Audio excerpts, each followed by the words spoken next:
வணக்கம், நான் உங்கள் ஜெயா. இன்றைக்கி நம்ம இந்த வீடியோவில் ரெஸ்டரேஷன் இங்கிலாண்டை பற்றி பார்க்கலாம் வாங்க. 1660 இரண்டாம் சார்ல்ஸ் இங்கிலாண்டோட அரியணையில் ஏறினதுலேருந்து நம்ம ரெஸ்டரேஷன் பீரியடோட ஆரம்பம்னு சொல்லுவோம். இது ஒரு ராஜாவோடைய ஆட்சி, அதாவது மன்னர் ஆட்சி திரும்பி இங்கிலாண்டில் வந்தது மட்டும் இல்லாமல் பொலிட்டிக்கலாக, சோஷியலாக, கல்ச்சராக இங்கிலாண்டில் பல திருப்புமுனைகளை ஏற்படுத்தின ஒரு காலகட்டம்னு சொல்லலாம். அதுக்கு முன்னாடி பார்த்திங்கன்னா அந்த உள்நாட்டு போரால் இந்த மாதிரியே அந்த ரிஜிசைடு, அப்புறம் ரிப்பப்ளிக்கன் ரூல் இதெல்லாம் நடந்ததுலேயே ஆலிவர் க்ராம்வெல் ரூல் போது அதெல்லாம் கடந்துட்டு தான் இந்த ரெஸ்டரேஷன் பீரியட் வந்தது. அதனாலே ரெஸ்டரேஷனை வெறும் ராஜா மன்னராட்சி திரும்பி வந்தது மாத்திரம் இல்லாமல் மக்களுடைய அந்த public life, religious tolerance, literary freedom, அப்புறம் அரிஸ்டோக்ராட்டிக் வேல்யூஸ் இதெல்லாம் கூட திரும்பி வந்த ஒரு காலகட்டம்னு சொல்லலாம். ஆனால் அதே சமயத்தில் இது ஒரு டைம் ஆஃப் கான்ட்ரடிக்ஷன்ஸ், அதாவது இதுவும் இருந்தது அதுவும் இருந்ததுன்ற மாதிரி, அதாவது rich in learning and culture அப்படின்னு சொல்லலாம். அதாவது கல்வியிலும் நல்ல முன்னேற்றம், கல்ச்சரும் நல்ல முன்னேற்றம், ஆனாலும் ஒரு பொலிட்டிக்கல் இன்ட்ரியூகு, இன்இக்வாலிட்டி எல்லாமே இருந்த ஒரு காலகட்டம். ரெஸ்டரேஷனால் பார்த்திங்கன்னா ஒரு மாடர்ன் கான்ஸ்டியூஷனல் மோனார்க்கியும் அர்பன் சொசைட்டியோட க்ரோத்தையும், அது மாத்திரம் இல்லாமல் ஆங்கில இலக்கியம், அதுக்கப்புறம் தேட்டரோட வளர்ச்சியும் பார்க்க முடிஞ்ச ஒரு காலகட்டம். இப்போ ஹிஸ்டாரிக்கல் அண்ட் பொலிட்டிக்கல் பேக்ரவுண்டுன்னு பார்த்திங்கன்னா இந்த இங்கிலாண்டில் உள்நாட்டு போர் 1642 1651 வரைக்கும் நடந்தது. முதலாம் சார்ல்ஸ் மன்னருடைய மரண தண்டனை அது ஒரு முடிவுக்கு ஆலிவர் க்ராம்வெல்லோட காமன்வெல்த் ரூல் ஆரம்பித்த ஒரு காலகட்டம் தான் 1651. இப்போ இந்த நாட்டை நடத்தும் போது அவங்க ரிப்பப்ளிக் மாதிரியும் ஆரம்பித்து மிலிட்ரி மாதிரி நடக்க ஆரம்பிச்சிட்டாங்க.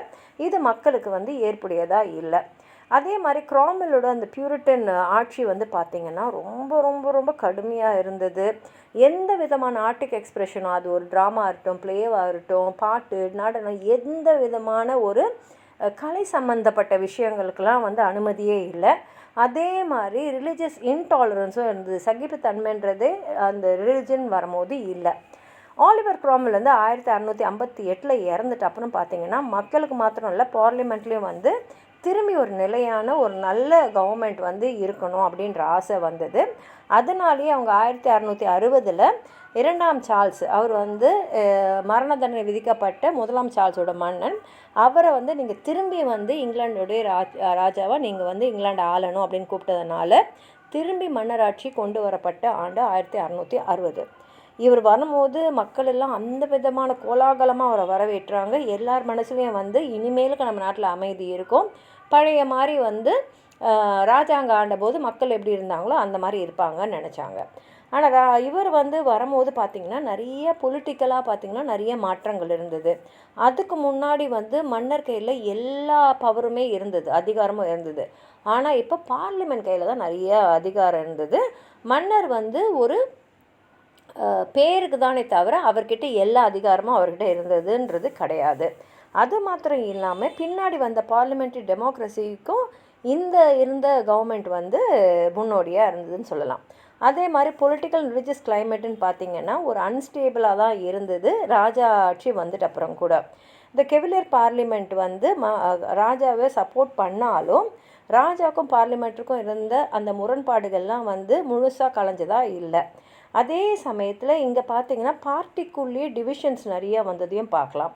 ஏன்னா அந்த பார்லிமெண்ட்டில் இருந்தவங்களே டாரிஸ் ராஜாவுக்கு சப்போர்ட் பண்ணிவிட்டு ஆங்கிலிகன் சர்ச்சுக்கு சப்போர்ட்டர்ஸாக இருந்தாங்க.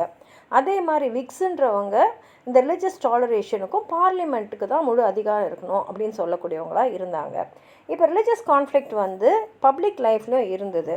இப்போ ராஜா வந்தப்புறம் அவர் என்ன சொன்னாருன்னா கண்டிப்பாக டாலரேஷன் இருக்குன்னு சொல்லிட்டு டிக்ளரேஷன் ஆஃப் பிரிடாவில் சொன்னார். ஆனால் பார்லிமெண்ட் கிளாரிடன் கோடெல்லாம் பாஸ் பண்ண ஆரம்பிச்சது. அதே சமயத்தில் அவங்க இந்த நான் கன்ஃபர்மிஸ்ட்டும் கேத்தலிக்ஸும், அதாவது அவங்களோட ரிலிஜனுக்கு உடன்படாதவங்களையும் கேத்தலிக்ஸையும் கீழே தான் நடத்திட்டு இருந்தாங்க. அவங்களுக்கு முக்கியமான பதவிகள்லாம் தரப்படலை. நிறைய விஷயங்கள் கேத்தலிக்ஸ்க்கு எதிராக தான் நடந்தது. இந்த டெஸ்ட் ஆக்ட்ஸ் இன்னும் அந்த கேத்தலிக்ஸை கவர்மெண்ட் ஆஃபீஸ், பப்ளிக் ஆஃபீஸ்லலாம் இடம்பெற வைக்கவே இல்லை. ஏன்னா கேத்தலிக்ஸ் திரும்பி ஏதாவது ஒரு சதித்திட்டம் தீடுவாங்களோ, ஏதாவது ஒன்று ஆகுமோன்ற பயம் மக்கள் மனதில் இருந்தது. அந்த உள்நாட்டு போரோட நினைவுகள் இன்னும் மக்களோட நினைவில் அப்படியே பசுமையாக இருந்தது. இந்த நேரத்தில் தான் பார்த்திங்கன்னா 1665 கிரேட் பிளேக்கும் 1666 கிரேட் ஃபயர் ஆஃப் லண்டனும் வந்து நாட்டோடைய நிலைமையை ரொம்ப சீர்குலைச்சிச்சு. ஆனால் இவ்வளோ நடந்தாலும் சரி, திரும்பி வந்து நாட்டோடைய அந்த ஸ்ட்ரக்சரை, ஆர்கிடெக்சரை பிளான் பண்ணி அருமையாக கட்டினது ஸ்பியர் கிறிஸ்டோஃபர் ரென்னுடையது. இவர் தான் வந்து சென்ட் பால்ஸ் கத்தீட்ரலையும் வந்து வடிவமைச்சவர்.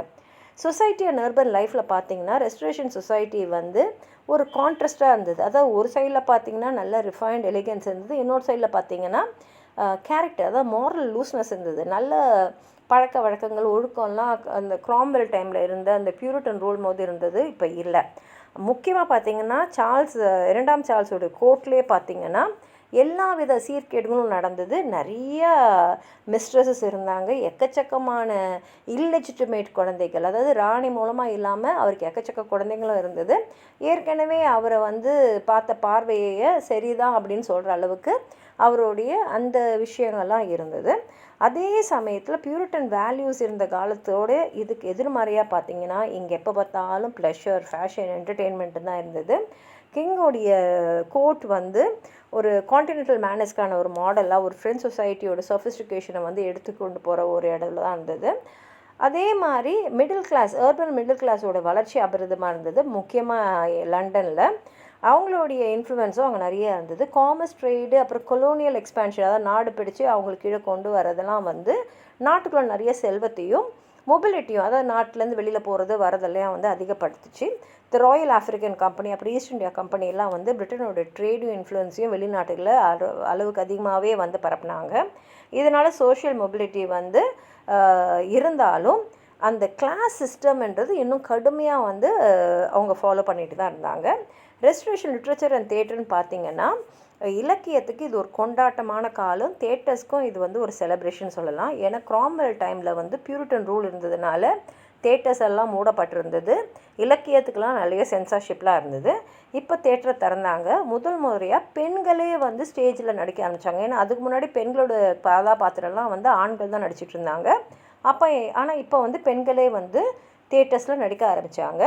அது மாத்திரம் இல்லாமல் ரெஸ்டரேஷன் காமெடின்ற ஒரு லிட்ரரி ஃபார்ம் வந்து முக்கிய பிரதானமான ஒரு லிட்ரரி ஃபார்மாக இருந்தது. இது கொஞ்சம் சினிக்கலாகவும் விட்டையாக இருந்து, அது மாத்திரம் இல்லாமல் கொஞ்சம் மாரல் லாக்ஸிட்டி, அதாவது கொஞ்சம்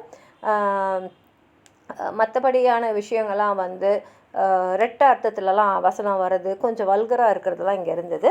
முக்கியமான எழுத்தாளர்கள்னு பார்த்திங்கன்னா வில்லியம் கான்க்ரீவ், ஜார்ஜ் எத்ரிட்ஜ், அப்புறம் ஆஃப்ரா பென் வந்து இங்கிலாண்டில் இருந்த முதல் பெண்மணி வந்துன்னு சொல்லலாம் இந்த தேட்டருக்கு வந்தவங்க. அவங்க நாவல்ஸில் வந்து ஜெண்டர் பவர் காலனைசேஷன் பற்றிலாம் எழுதியிருந்தாங்க. ப்ரோஸ் பொய்ட்ரி வந்து ரொம்ப பிரம்மாண்டமாக வந்து வளர்ச்சி அடைஞ்சது. ஜான் ட்ரைடன் வந்து முக்கியமான இலக்கிய புள்ளியாக இருந்தார். அவர் ஒரு போயட் மாத்திரம் இல்லை, பிளே ரைட் மாத்திரம் இல்லை, லிட்ரரி கிரிட்டிக்காகவும் இருந்தார். அவருடைய படைப்புகள்னு பார்த்திங்கன்னா நல்ல ஒரு கிளாசிக்கல் பேலன்ஸோட பொலிட்டிக்கல் கமெண்ட்ரியும் அதில் இருந்தது. அவர் வந்து போயட் லாரேட்டாகவும் வந்து சேவை செஞ்சார். அவருடைய போயம் ஆப்சர்வன் அச்டோபல் வந்து ரொம்ப அருமையான ஒரு பொலிட்டிக்கல் அலகரி இன்னைய வரைக்கும் சொல்லலாம். அதே மாதிரி டைரி ரைட்டிங்கில் பார்த்திங்கன்னா சாமுவேல் பெப்ஸ் அண்ட் ஜான் எவ்லனுடைய டைரிஸ் வந்து ரொம்ப பாப்புலராக இருந்தது. அந்த ரெஸ்டரேஷன் சமுதாயத்தோடைய ஒரு கால கண்ணாடியாகவே இருந்தது. பெப்சி வந்து இந்த கிரேட் ஃபயர், பிளேகு, அப்புறம் கோர்ட்டில் இருந்து அவங்களோட லைஃபு, இந்த மாதிரி நிறைய விஷயங்களை 17ஆம் நூற்றாண்டில் இங்கிலாந்து எப்படி இருந்ததுன்றதை நமக்கு எடுத்து சொல்கிற விதமாக வந்து அமைஞ்சிருக்கு.